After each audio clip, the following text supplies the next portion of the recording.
Yo, what's up guys, and welcome back to the channel. The fourth episode of Loki has been dropped, and it left us on a really big cliffhanger, making us question what is most likely to occur in episode 5 of the series. So, let's begin. At the end of the fourth episode of Loki, we see Loki get pruned by Ravonna, the TVA judge, and shortly after this, we get the first mid-credit scene for the series, and it shows Loki lying down in what looks like a post-apocalyptic version of New York City. Loki sits up and asks, "Is this hell? Am I dead?" He then receives a reply from someone saying, "No, but you will be unless you come with us." Loki then looks up to see 3 other versions of Loki. Classical Loki from the comics, Kid Loki, who is holding what looks like a Komodo dragon or an alligator, wearing Loki horns, and boastful Loki. And then the scene ends from there. The first thing I want to talk about is when and where does this scene take place? Is this a time cell? Is it a Nexus event? Is this a moment on the sacred timeline where variants can't create Nexus events? To determine this question, we have to look at the environment in the scene. So we're pretty sure that this is New York City because we can see Avengers Tower or Oscorp leaning over in the background. If you ask me for my personal opinion, I think that this is a time cell of some kind, and I'm going to tell you why. We know that one of Loki's biggest failures was losing the Battle of New York. We also know that during the Battle of New York, the World Council ordered a nuclear strike on New York to destroy the Chitauri army. But luckily, Tony Stark carried the nuclear bomb through Loki's wormhole and destroyed the Chitauri mothership.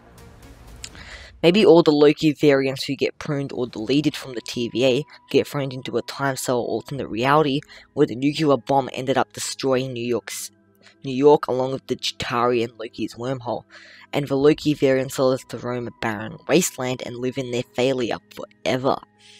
One more thing I want to talk about before I move on is what do these other Lokis mean when they say that Loki will be dead if he doesn't come with them? If Loki will die if he doesn't go with these other Lokis, then I'm guessing that there is someone or something dangerous lurking around this alternate reality.